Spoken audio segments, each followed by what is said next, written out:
Hello students, come to the concluding part. थोड़ा रट्टा है, concluding part है, right? हम अभी तक क्या देख रहे हैं? Get it? We started with what do you mean by living and non-living, which are main constituents of this ecosystem. Living, non-living world, their interaction make up ecosystem. Living part of ecosystem, non-living part of ecosystem. Being biologist, we want to differentiate what do you mean by non-living, what do you mean by living. So we defined the properties for being alive. जिंदा हो इसका मतलब क्या हो? जिवंत आहात म्हणजे तुम्ही काय आहात म्हणून तुम्ही जिवंत आहात. Because of what you call yourself a living individual. So we discussed that too in sequence. Defining properties हमने सीखी सीक्वेंस से.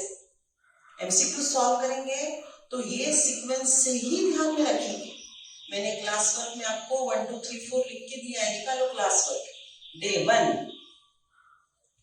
सबसे at priority defining property without any exception.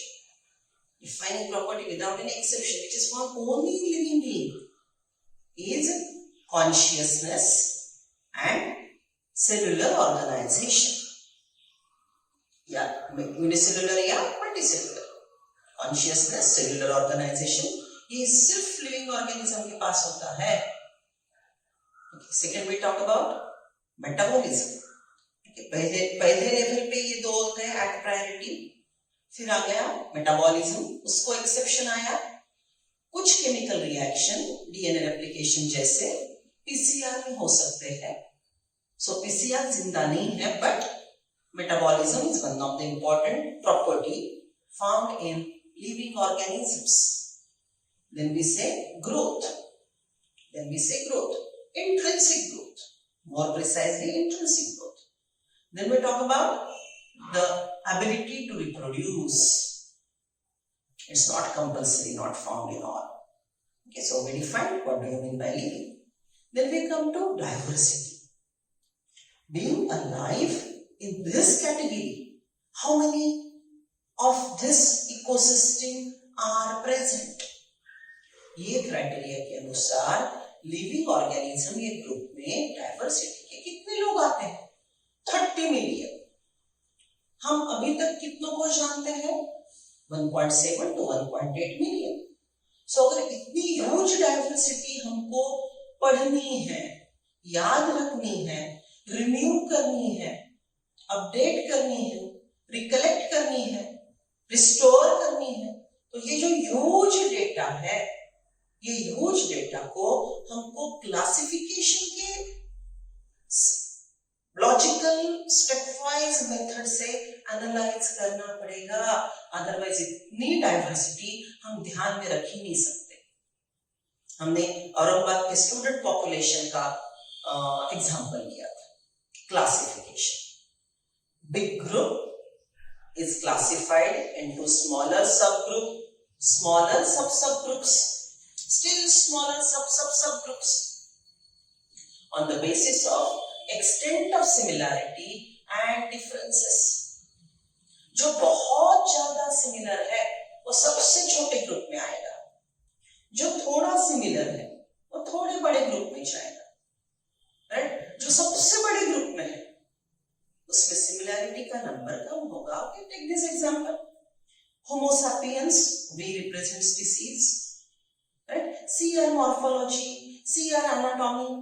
देखो दुनिया का कौन सा भी ह्यूमन बीइंग देखो, उसकी मॉर्फोलॉजी देखो. 2 हाथ, 2 पैर, erect posture, right, number of bones. Okay, सीखा ना लोकोमोशन में.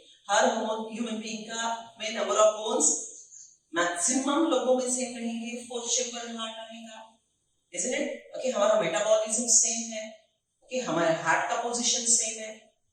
ओके, अगर डॉक्टर बनते हो, इंडिया में हार्ट सर्जरी करते हो, राइट, तो जहां पे हार्ट है, अगर यूएस गए, कहीं और गए, तो उधर के ह्यूमन बीइंग का भी हार्ट वही लेफ्ट टिल्टेड टुवर्ड्स लेफ्ट रहेगा.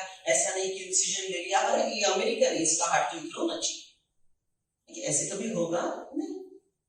So being a human being belonging to same species, we are morphologically alike, we are anatomically alike. Number of genes, number of chromosomes, 23 pairs.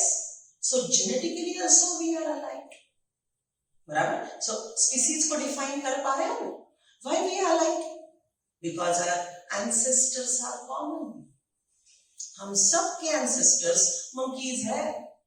Monkey से ही हम evolve होते होते होते होते यहाँ तक आ गए. Evolution रुक गई क्या? नहीं, we are still evolving, but the speed of evolution is slow, very slow. Okay, so we cannot see, you cannot say that yes, मैंने evolution देख ली. नहीं, आपको 1,00,000 साल का वो टाइम पीरियड पूरा एनालाइज करना पड़ेगा, डेटा कलेक्ट करना पड़ेगा, फिर आपको पता चलेगा एवोल्यूशन इस डायरेक्शन में प्रोसीड हुई. समझ रहे हो? Right? Okay, so we discussed Homo sapien, members of the same species, morphologically alike, genetically alike, right? Then anatomically alike, we have common ancestors. ये Homo sapien एक छोटा ग्रुप है. Homo sapien एक छोटा ग्रुप है जिसमें बहुत ज्यादा सिमिलैरिटीज है. अब ये Homo sapien के ग्रुप में समझ लो आपकी फैमिली, इतना Homo sapien का ग्रुप है, आपकी फैमिली एक dot, they are very much alike. Are you getting that? Percentage of similarity in the smallest group are more, right? Okay, being alive, अगर हम सबसे ऊपर लिविंग की जो प्रॉपर्टीज हमने लिखी, कौन कौन लिविंग है? Animal, plant, fungi, right? Then amoeba, bacteria, हम सब लिविंग है. ओके, तो हम में सिमिलैरिटीज क्या है? ये 5 डिफाइनिंग प्रॉपर्टीज जहां से हमने लेसन शुरू किया. So all living organisms on this planet show 5 basic similarities. Members of the species, छोटा group, shows many more similarities. So bigger the group, lesser the similarity, smaller the group, more the similarity. Right? Okay. So we started lesson with this. Because we want to deal with diversity, we take help of classification. अब classification करोगे तो हमको systematic step follow करेंगे. Classification करेंगे किसका? Material collect करके लाना पड़ेगा. So for study classification we go in field. याद है ना, ट्रिप गए थे Gautada, right? Okay, so we go to field and what we did, we collected material specific. So first step collection, second step description, characterisation, third step identification. Unknown organism को known organism से relate करना, इसको हमने बोला characterisation, right? Then classification, जिसके जैसा वो दिखता है, अननोन ऑर्गेनिज्म ये ऑर्गेनिज्म जैसे दिखता है तो उसको ये ग्रुप को अलॉट कर दो. Unknown organism is resembling with this group, the step is called identification. Allotment of this to this, unknown organism को नोन ऑर्गेनिज्म के ग्रुप में अलॉट कर देना, classification.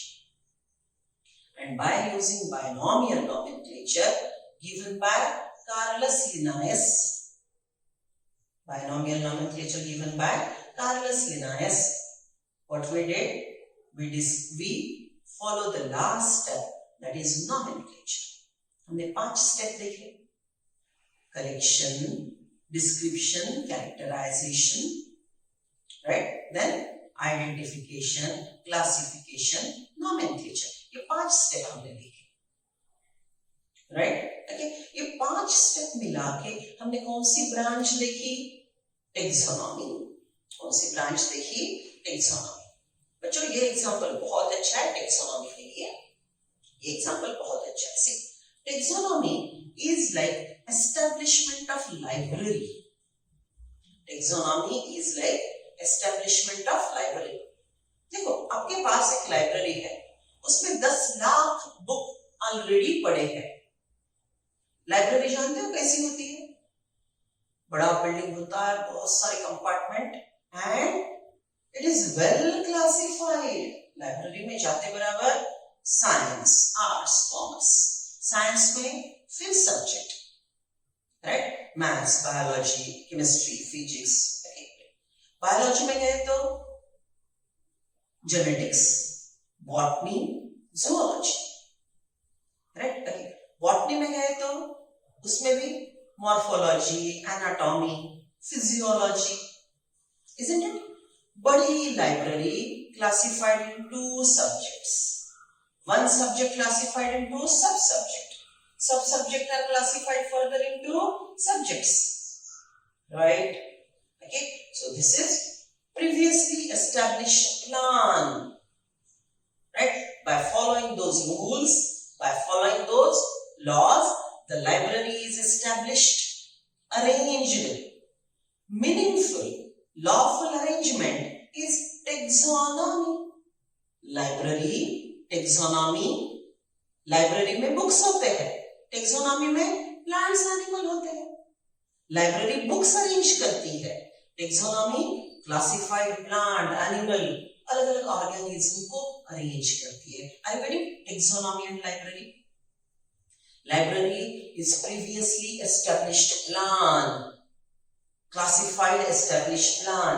For books, taxonomy is previously established plan for classification of plant, animal, bacteria, fungi, etc. So classification जिसमें सीखा जाता है taxonomy, जो लाइब्रेरी जैसा है। taxonomy के 5 स्टेप है, लाइब्रेरी फॉर्म करने के भी 5 स्टेप है। कौन से 5 स्टेप है?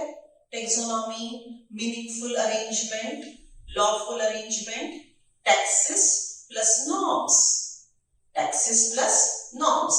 This word is coined bye A.P. de Candolle. This word is coined by A.P. de Candolle. Okay, so ये टेक्सोनॉमी के 5 स्टेप लाइब्रेरी में कैसे यूज किए जाते हैं, कैसे फॉर्मुलेट किए गए हैं, कैसे यूज किए गए हैं, that will discuss, right? So first step collection. देखो आपकी लाइब्रेरी 10 लाख की भरी पड़ी है, वैसे ही क्लासिफिकेशन में ऑलरेडी नोन ऑर्गेनिज्म, टेक्सोनॉमी भरे पड़े। अब आपने नए ऑर्गेनिज्म ढूंढे, तो लाइब्रेरी जिसमें ऑलरेडी क्लासिफाइड है उसमें हमने नए बुक्स ऑर्डर किए। देखो मैं दोनों चीजें एट ए टाइम बोल रही हूँ, कंफ्यूज नहीं होना है, ठीक से। Taxonomy established lawful, meaningful arrangement of organism. Library is same arrangement of book. अब established library में आपको नए बुक ऐड करने हैं। आपने और 1 लाख बुक ऑर्डर कर दिए। What you are doing? Renovation. Renew कर रहे हो आप आपके लाइब्रेरी को। okay, देखो क्लासिफिकेशन के significances. Vast data can be renewed, can be updated, easy to recollect, easy to use. Library में जाओ, 10 लाख नहीं, 1 करोड़ बुक होने दो, 1 करोड़ एंटर इन। लाइब्रेरियन को बोलो ये, वो बोलेगा वो वहां पे रखा है, highly classified. Are you getting that? Plan classification का पक्का है, आप जाओगे बुक लेके आओगे। अगर आपने क्लासिफिकेशन नहीं किया, अगर आपने मीनिंगफुल अरेंजमेंट बुक का नहीं किया, तो लाइब्रेरी कैसे होगी? देखो लाइब्रेरी में 1 करोड़ बुक्स पड़े हैं। आप लाइब्रेरी के अंदर गए, लाइब्रेरियन को पूछा ये बुक है, वो बोला हाँ है ना, कहाँ पे, ढूंढ ले। अगर आप क्लासिफिकेशन नहीं फॉलो करेंगे तो आपके पास है, लेकिन आपको वो टाइम पे नहीं मिलेगा। वो आपको टाइम पे नहीं मिलेगा। टाइम पे नहीं मिलेगा मतलब झट से नहीं मिलेगा। You may get work need for 1 day, 2 day or maybe for months, then only you will get that book, right? Okay, so library है, लाइब्रेरी में बुक्स क्लासिफाइड रखे हैं। आपने और 1 लाख बुक मंगवाए, isn't it collection? नए बुक का collection, right? अब आपने बुक को देख लिया, अब बुक को डिस्क्राइब वहां पे किया है, उसका सब्जेक्ट लिखा है, ऑथर लिखा है, बुक का डिस्क्रिप्शन वहीं पे लिखा है। सो वो डिस्क्रिप्शन फॉलो करके आप क्या करेंगे, लाइब्रेरी में एंटर करेंगे। जस्ट इमेजिन आपके हाथ में एक ह्यूमन हार्ट का बुक है और एक हाथ में what is DNA, what is RNA, right, what is gene, what is Mendel's contribution, genetics का है। तीसरा है प्लांट के टोटल फिजियोलॉजी का।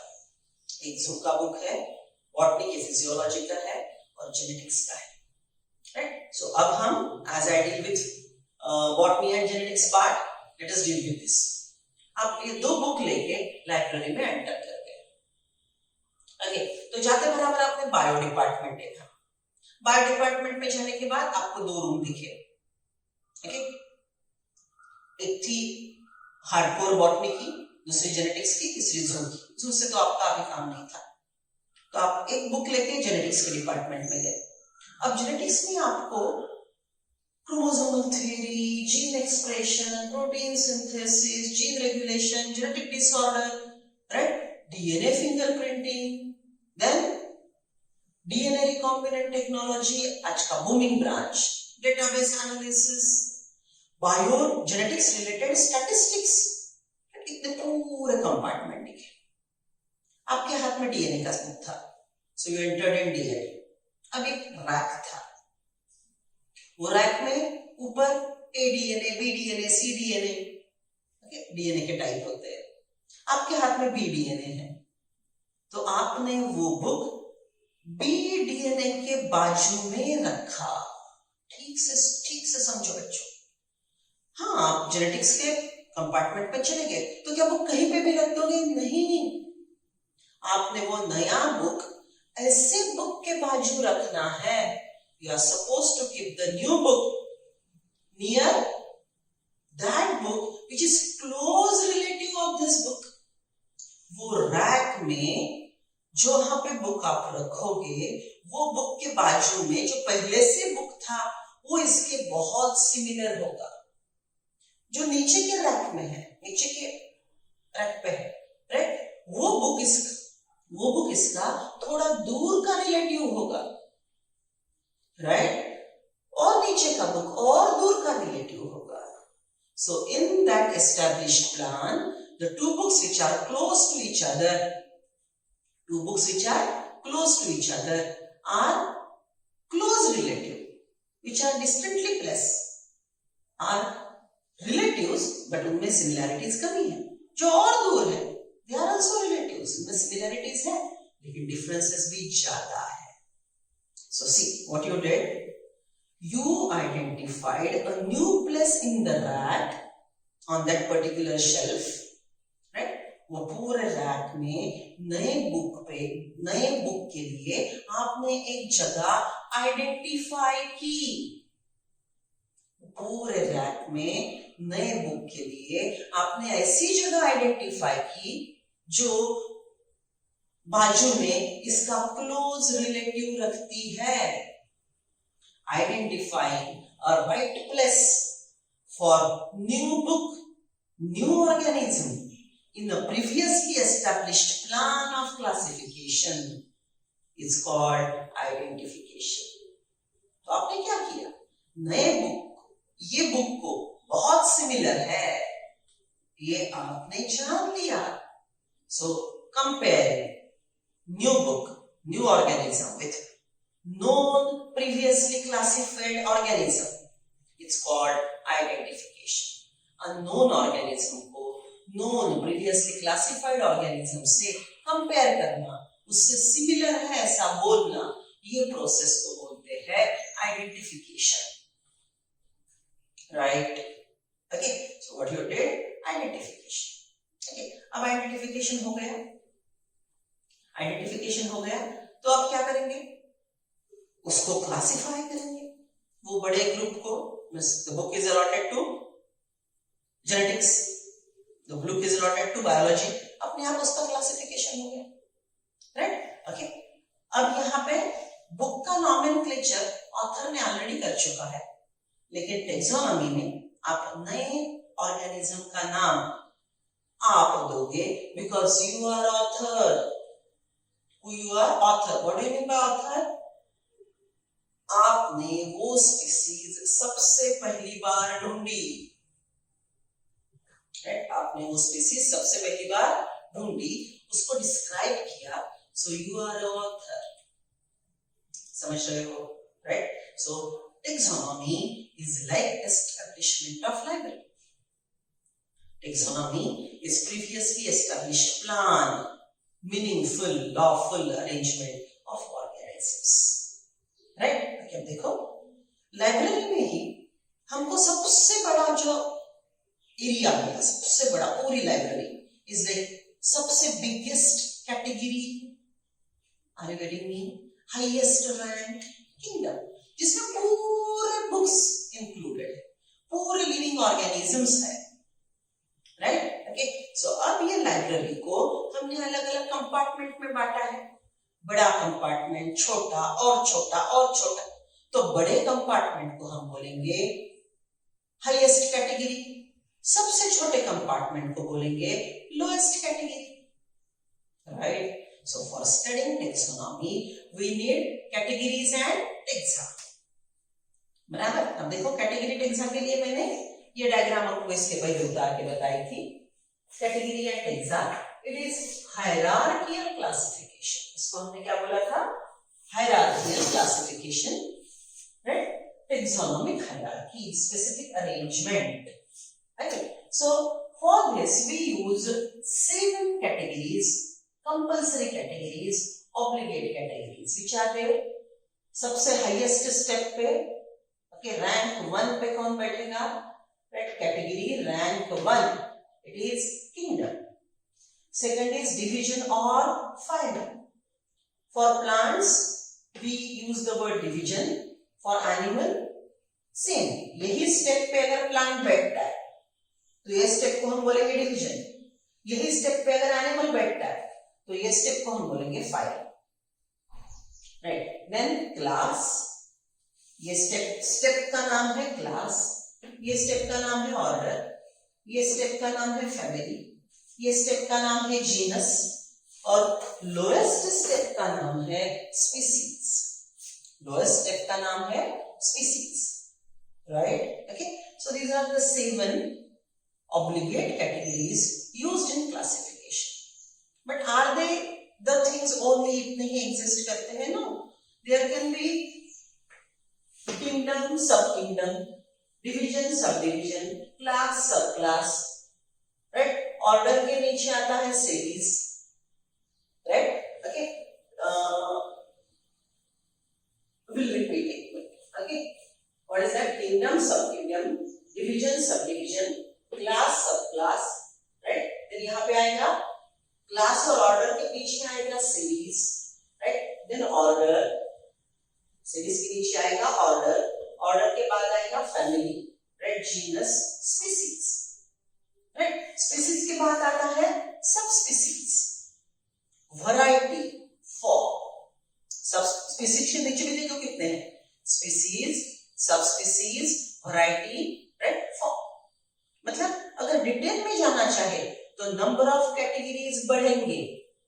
कंपल्सरी क्लासिफिकेशन में हम 7 कैटेगरीज यूज करते हैं, ऑब्लिगेट कैटेगरीज, राइट? जब हम नोट्स देंगे और ये चैप्टर डिटेल में एडिशनल पॉइंट के साथ सीखेंगे तो मैं आपको ये पूरे कैटेगरीज के नाम लिखवा के दूंगी।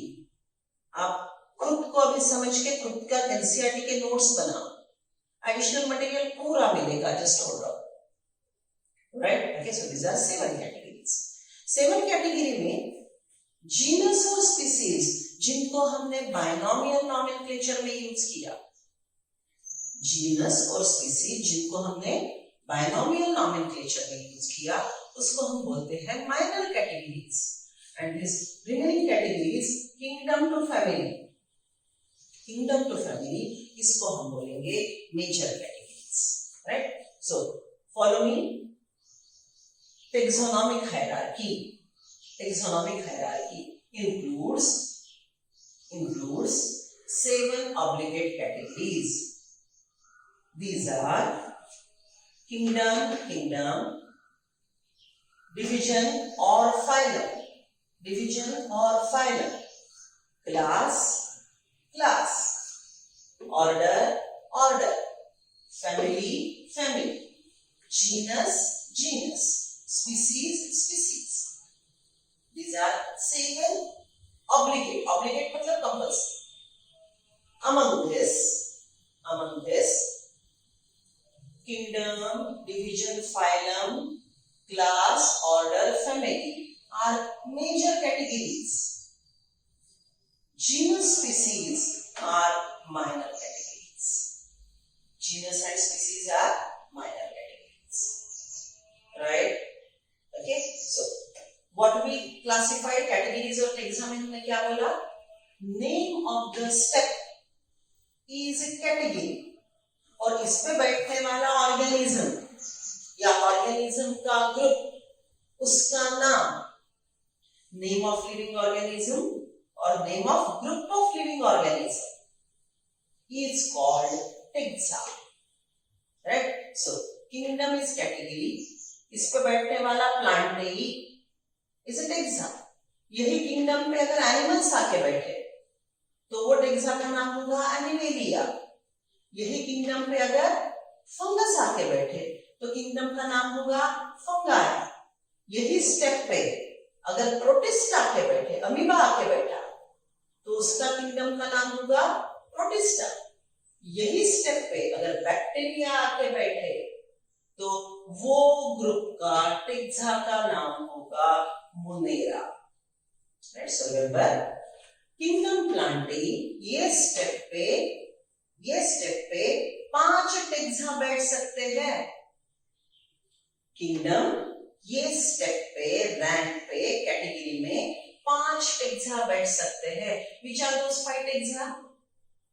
Monera, protista, fungi, Plantae, animalia. Monera, protista, fungi, Plantae, animalia. Right? These are the 5 taxa. These are the 5 taxa allotted to this category. Right? So what we wrote? Differences देखो. Name of a step or a rank is a category. Name of group of living organisms or living organism is taxa. One category includes many taxa. But one taxa is not belonging to many categories. बराबर है? देखो, एक category kingdom 5 taxa, Monera, protista, fungi, Plantae, animalia, हमने ऐसे बोला, उसको include करता है. Right? Okay. So this is what is classification. और क्लासिफिकेशन में एक सबसे इंपॉर्टेंट पॉइंट मैंने आपको लिख के दिया था कैटेगरीज और टेक्सा में, कि ये जो हायरार्की है जो मैंने बोर्ड पे ड्रॉ की, ये एक्चुअली नेचर में कहीं एग्जिस्ट नहीं करती. It doesn't have real existence. ये कॉन्सेप्ट है हाइपोथेटिकल जो मैं आपको समझा रही हूं.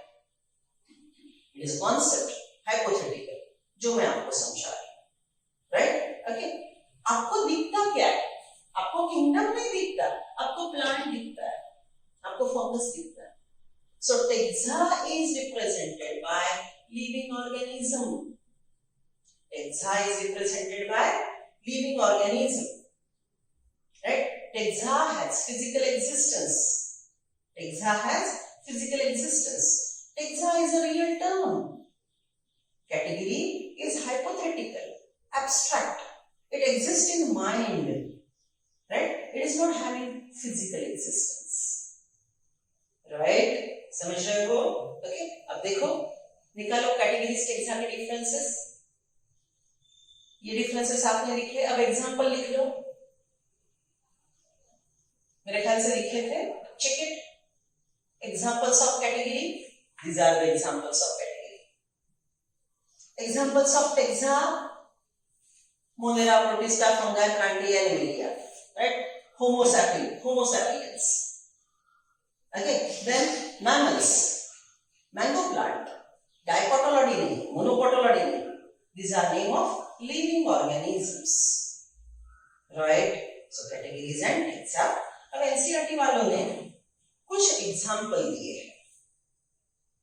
एग्जाम्पल दिया है। ओके, चलो पेज नंबर 8 पे आ जाओ, you will get that category and exam, right. और पेज नंबर 9 पे देखो, ये पूरा एक्सप्लेनेशन है, right. So C, species lowest category, similar species are belonging to same genus, similar genus are allotted to family, similar families are allotted to order, similar orders make up a class, similar classes are belonging to one division and many divisions, right.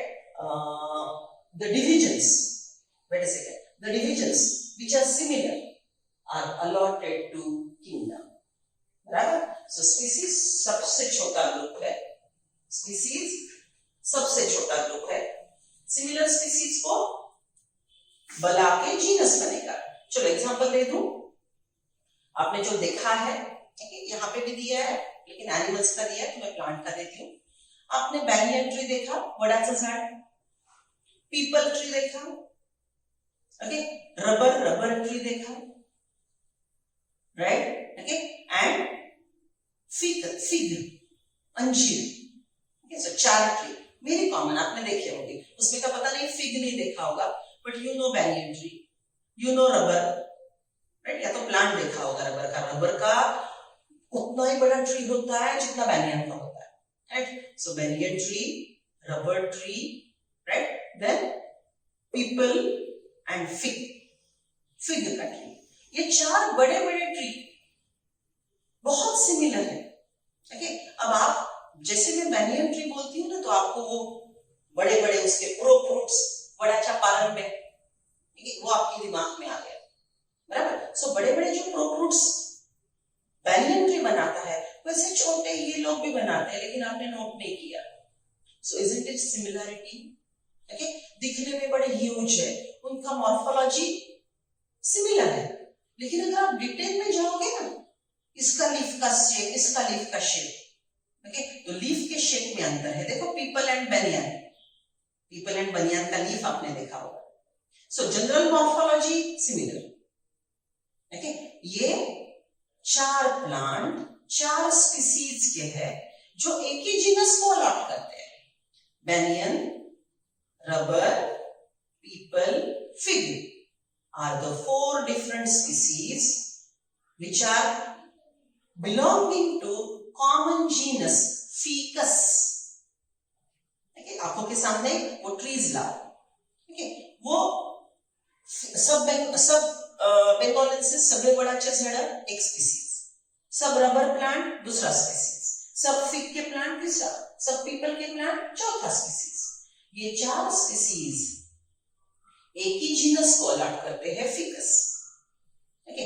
उनके leaf की morphology अलग है, लेकिन उनका अगर आप flower देखोगे, reproductive structure, याद है ना 10th में आपने सीखा था, flower is sex organ involved in sexual reproduction, flower is sex organ involved in sexual reproduction, बराबर। तो ये सब के फ्लावर एक दूसरे से बहुत ज्यादा सिमिलर है, लेकिन जनरल मॉर्फोलॉजी थोड़ी डिफर करती है, ओके, समझ रहे हो। सब पीपल के ट्री दिखने में एक जैसे, लीफ एक जैसा, फ्लावर एक जैसा, सब पीपल के tree.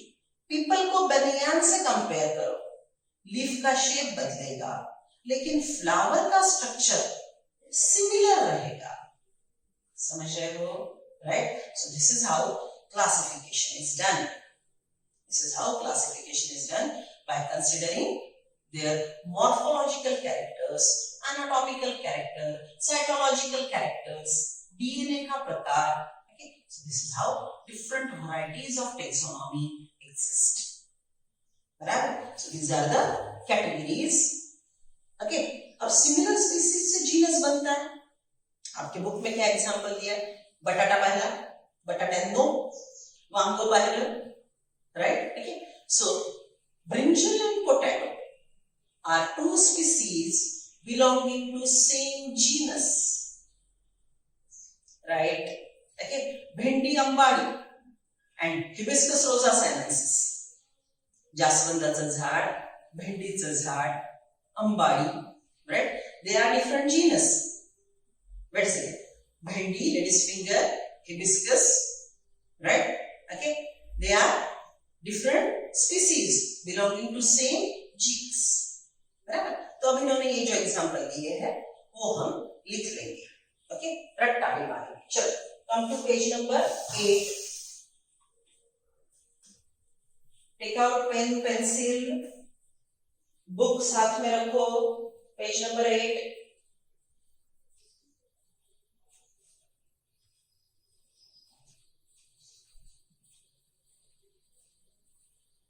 Come to page number 8. See,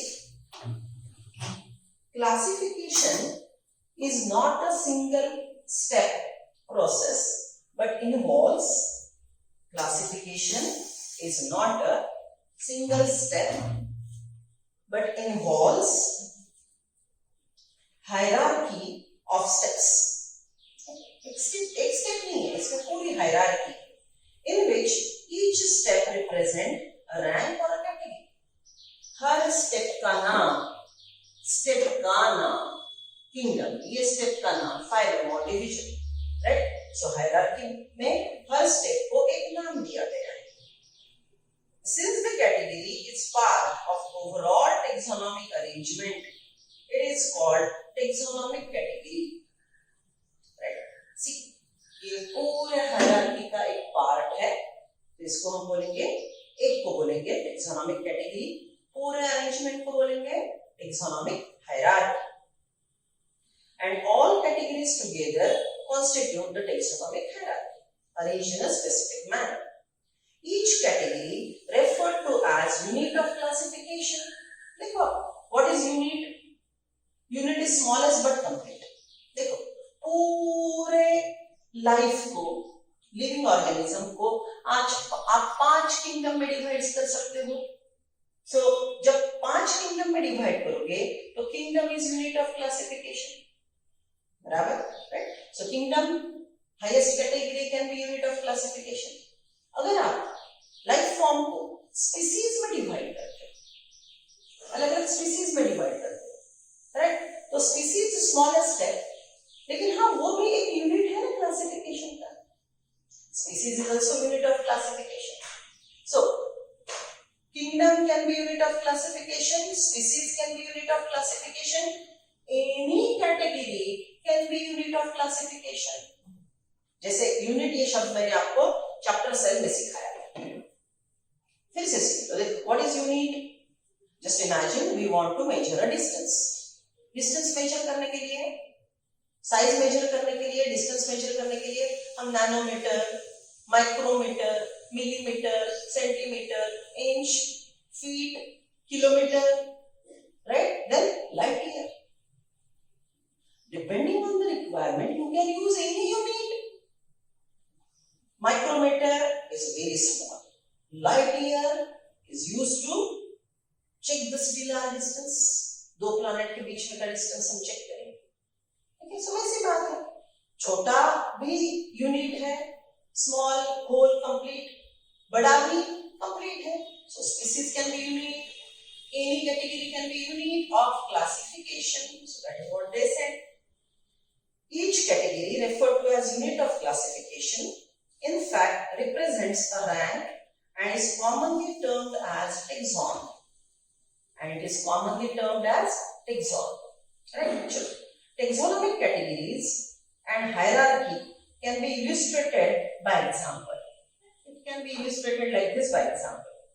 Insects present in a group of organisms sharing common features like 3 pair of joined legs means insects are recognizable concrete object which can be classified and thus we are given a rank or category.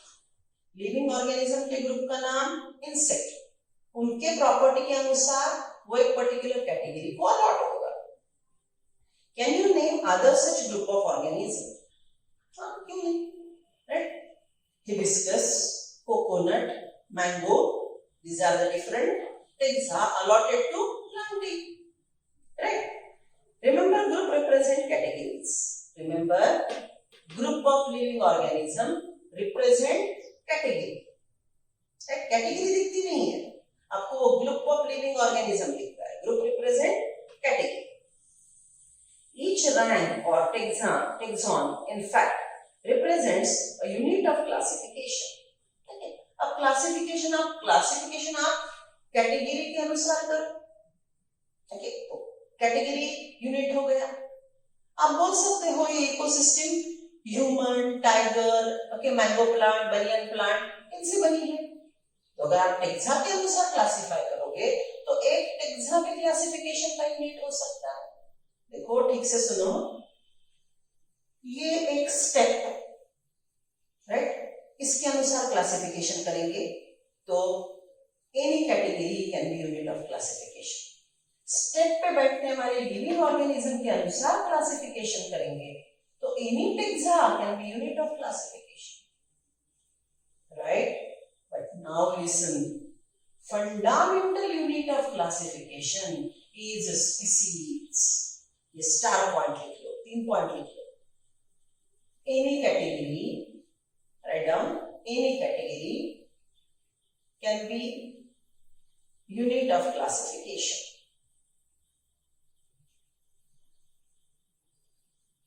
Any taxa can be unit of classification,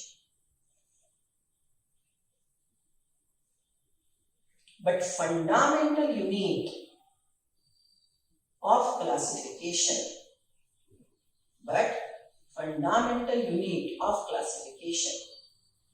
is species. But fundamental unit of classification is species. लिख लिया, right. Y fundamental, आप बोलेंगे ma'am ऐसा क्यों बोलते हो? सी, species की definition nature ने की है, किंगडम की डेफिनेशन हमने की है कि ऐसे ऑर्गेनिज्म एक किंगडम में होंगे, वैसे ऑर्गेनिज्म दूसरे किंगडम में होंगे। फ्लावरिंग प्लांट को एंजियोस्पर्म बोला जाए, ये हमने डिसाइड किया, लेकिन स्पीसीज को, जो मैंने बोला, कॉमन एंसेस्ट्री है, सेम क्रोमोसोम का नंबर है, ये आपने और मैंने डिसाइड किया। मेरा रिलेटिव मंकी है, आप आपका देख लो, मेरे पास 23 पेयर ऑफ क्रोमोसोम है, मुझे नहीं पता, ओके, मैंने वो सिलेक्ट की है। Is it have you selected, have I selected, मेरे पास कितने क्रोमोसोम है? Is it decided by nature? So species की जो प्रॉपर्टी है, common ancestry, number of chromosome, this is decided by nature. So species group nature ने decide किया है। बहुत important बात डिस्कस कर रहे हैं हम, अच्छे से सुनो। Species is fundamental basic unit of classification decided by nature, right? और ये बहुत ही बड़ा कॉन्सेप्ट है, ओके। जैसे कि मैं ये स्पीसीज पढ़ूंगी आपको बताऊंगी, it is very important concept. Species is fundamental basic unit of classification selected by nature, क्योंकि हमारे एंसेस्टर सिमिलर है, हमारा क्रोमोसोम नंबर सिमिलर है, ये बातें नेचर ने डिसाइड की है। बात को समझ रहे हो? चलो, so come to next one. Taxonomical studies of all known organisms have led to the development of common categories such as kingdom, phylum or division for plants, class, order, family, genus, species. ये रट्टा clear होना चाहिए। All organisms, including those in the plant and animal kingdoms, have species as the lowest category. In all kingdom Animalia, kingdom Plantae, Monera protista, fungi, plant, animal. In all the kingdom, species is the lowest category. Okay, of obligate categories. Obligatory categories में सबसे छोटा कौन है? Species. तो क्या species के नीचे exist नहीं करते? करते हैं, लेकिन वो ऑब्लिगेट कंपल्सरी कैटेगरी में नहीं आते। मैंने बोला ना, स्पीसीज के नीचे सब स्पीसीज होती है, लेकिन सब स्पीसीज का यूज करना ये कंपल्सरी ऑब्लिगेट कैटेगरी नहीं है। आगे चलो, सी। Now the question you may ask is how to place an organism in a various categories. एक ऑर्गेनिज्म को अलग अलग कैटेगरीज में कैसे रखेंगे? सिमिलैरिटीज और डिफरेंसेस देखिए, क्लासिफिकेशन करते हैं। अगर सिमिलैरिटी ज्यादा है तो एक ही कैटेगरी में आएंगे, अगर अलग है तो अलग अलग कैटेगरी में जाएंगे। डिफरेंसेस ज्यादा, कैटेगरीज अलग, right. See the basic requirement is the knowing characteristic of an individual. Classification करने के लिए हमको कैरेक्टरिस्टिक पता होना जरूरी है। This help in identifying similarities and dissimilarities among the individuals of the same kind of organisms as well as of other kind of organisms. ये सब करने के लिए हमको ऑर्गेनिज्म में सिमिलैरिटीज है क्या, डिफरेंसेस है क्या, वो देखना पड़ेगा। उसके लिए हमको कौन सा बुक हेल्प करेगा? बॉटनिकल की, ज़ूलॉजिकल की। ये क्या बुक है जिसमें प्रॉपर्टीज, कैरेक्टर्स और ग्रुप का नाम लिखा है, फ्लावरिंग प्लांट एंड जियोस्पर्म। फिर उसके सब टाइप भी लिखे हैं, right. So that is what is total botanical keys, zoological keys useful for classification. Now come to species. Taxonomic studies consider a group of individual organism with fundamental similarities as a species. Fundamental similarity में क्या क्या आएगा? Genetic similarity, morphological similarity, right? Common ancestry, और एक सबसे बड़ी बात जो मैंने अभी तक डेफिनेशन में ऐड नहीं की थी वो ऐड करो, breeding is possible, sexual reproduction is possible with in the member of same species. What it means? ये मैंगो का प्लांट है, बाजू में मैंगो का प्लांट है, ये एक मैंगो का प्लांट है, ये एक मैंगो का प्लांट है। ये मैंगो का पोलन ग्रेन जाके ये मैंगो प्लांट पे फ्लावर पे गिर गया, पॉलिनेशन होगा, फर्टिलाइजेशन होगा और सीड बनेगा। What is this process? Sexual reproduction. So mango plant can sexually reproduce with mango plant only, right? So two mango plants are sexually compatible organisms which can interbreed, organism which can perform sexual reproduction are belonging to one species. Okay? दूसरी बात, ये mango plant है, ये papaya का, okay? अब pollen grain जाके papaya पे गिरा तो वहां पे फर्टिलाइजेशन होगा क्या? फ्रूट बनेगा क्या? पा मैंगो खाने का इरादा है, पा मैंगो, पपाया और मैंगो का कॉम्बिनेशन, क्या ये पॉसिबल है? नेचर में नहीं, नेचर में ये पॉसिबल नहीं। मैंगो का पोलन पपाया पे कभी फर्टिलाइजेशन नहीं कर सकता। पा मैंगो खाने का इरादा छोड़ो, right? Okay, so sexually compatible organisms are belonging to same species. Simple भाषा में बोलूं, जब भी शादी करने का सोचोगे, right, you have only one option, homo sapiens. That is the only thing. You cannot say the tiger is handsome, the tigress is beautiful. See that peacock, so cute. So, yeah, jokes apart, come back what I said. जिनमें marriages होंगे, जिसमें sexual compatibility है, जिनमें inbreeding होगा, right, breeding possible है, वो group को हम बोलेंगे स्पीसीज, राइट? चलो right now definition of species, इसको 5 स्टार दो बोलना बच्चों, ये बहुत ही बड़ा कॉन्सेप्ट है। जैसे डिटेल में जाएंगे ना आपको पता चलेगा, माय गॉड इतना डेफिनेशन का मीनिंग है। Right now definition of species. Members of the species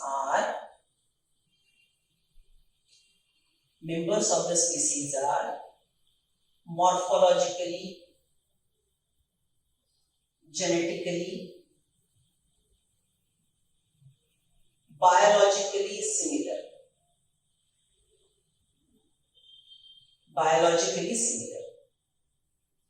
Morphologically, genetically, biologically similar. Bracket में लिख लो, biological similarity is ability to reproduce sexually. Sexual compatibility ऐसा नहीं, Biological similarity is sexual compatibility.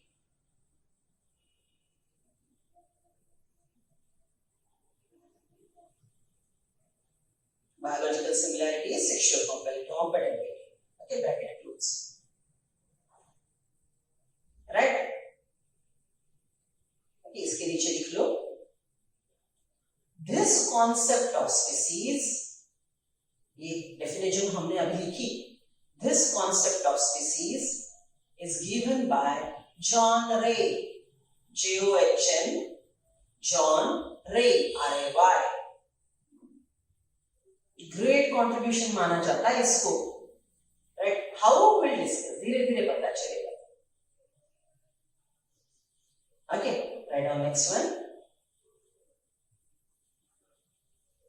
Members of the species also show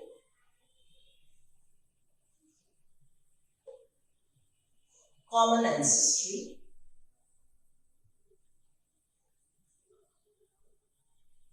and produce fertile offsprings.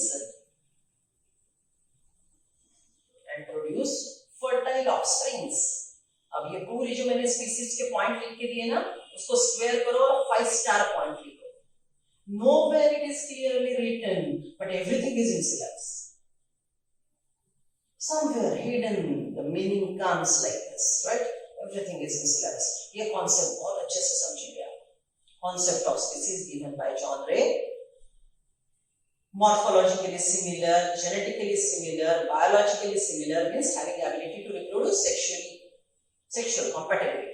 They have common ancestry and produce fertile offspring. मतलब अगर आपने horse को horse से cross किया तो baby भी हॉर्स रहेगा. Horse is one species, another horse is of same species. So two members of same species are crossed. उनमें आपने ब्रीडिंग कर दिया तो नेक्स्ट जनरेशन भी हॉर्स रहेगा और वो नेक्स्ट जनरेशन वाला हॉर्स फिर किसी के साथ शादी करेगा तो हॉर्स ही होगा. 2 हॉर्स का बच्चा फर्टाइल है. 2 हॉर्स का बच्चा फर्टाइल है.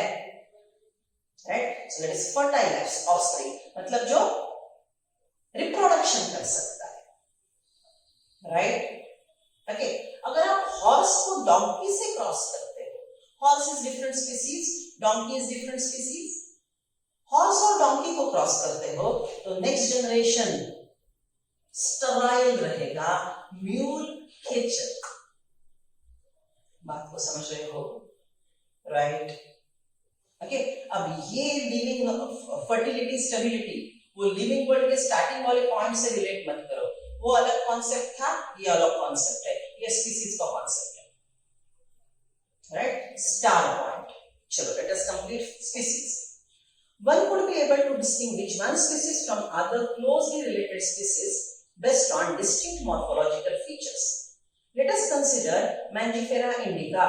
Underline करो, उसके ऊपर लिखो mango. Mangifera indica, mango. Solanum tuberosum, potato. Panthera leo, lion. All the 3 names indicate, right? ये all the 3 names, indica, Mangifera, Solanum, Panthera are genera. Generic name. Binomial nomenclature का first part, generic name. Right? So what are the generic name? Mangifera, Solanum, Panthera are generic name and represents another higher level of taxon or category. Right? So Mangifera, then Solanum and Panthera ये step पे बैठने वाले organism है. Genus step पे बैठने वाले organism ये step पे बैठे. बराबर? Now come to this. Are genera and represent another higher level of taxon or category. Each genus may have one or more species. Right? अगर हम अब जीनस मैंजिफेरा की बात करते हैं तो उसमें अलग अलग प्रकार के मैंगोज आएंगे, अलग अलग स्पीसीज आएंगे. राइट? अलग अलग प्रकार के जीनस यहाँ पे बैठा है मैंजिफेरा. तो उसके स्पीसीज अलग अलग रहेंगे, मैंगो के प्रकार रहेंगे, बराबर। सी now each genus may have one or more than one species epithet. Species epithet याद करो, मैंने आपको सिखाया था। Mangifera is first part of binomial representing generic name. Indica is a species epithet. Generic name plus species epithet make up a binomial of one species. एक species के binomial में जो दो पार्ट आते हैं, पहला पार्ट है जेनेरिक नेम और दूसरे पार्ट को क्या बोलेंगे, species epithet, right. Each genus may have one or more than one species epithets representing different organisms but having morphological similarities. मैंने बोला ना, people tree, banyan tree, rubber tree morphological similarities रखते हैं लेकिन पूरे सिमिलर नहीं है। Solanum includes species like, for example, Panthera has another species epithet called tigris, right? Panthera leo, Panthera tigris. क्या है? Panthera leo, Panthera tigris. And Solanum includes like nigrum and melogenum. देखो, Solanum tuberosum, Solanum nigrum and Solanum melogenum, right? ये तीन नाम है, बराबर। So Solanum tuberosum potato and Solanum melogenum brinjal वांगो, right? So हम इसको ऐसा लिख सकते हैं। See, I write down genus Solanum, इसमें स्पीसीज आएंगे ट्यूबरोसम, आप पूरा नाम लिख लो, nigrum, melongena, right. So Solanum tuberosum is potato, right. Solanum melongenum is brinjal. ये आप नहीं जानते हो, इसको आपने नहीं देखा है, वाइल्ड वैरायटी जिसको हम नहीं खाते, हम जो खाते हैं वही देखते हैं ना, समझ रहे हो? चलो, सो humans being belong to same species sapiens. Human beings belong to the species sapiens, which is grouped in genus Homo. The scientific name thus for human being is written as Homo sapien. Right? So ये नाम इसका रट्टा we'll see in next lecture. Okay, go through it. And आज मैंने थोड़ा syllabus में है जो सिखाया, लेकिन एनसीईआरटी में डिटेल्स नहीं दी है। So please remember that concept of species.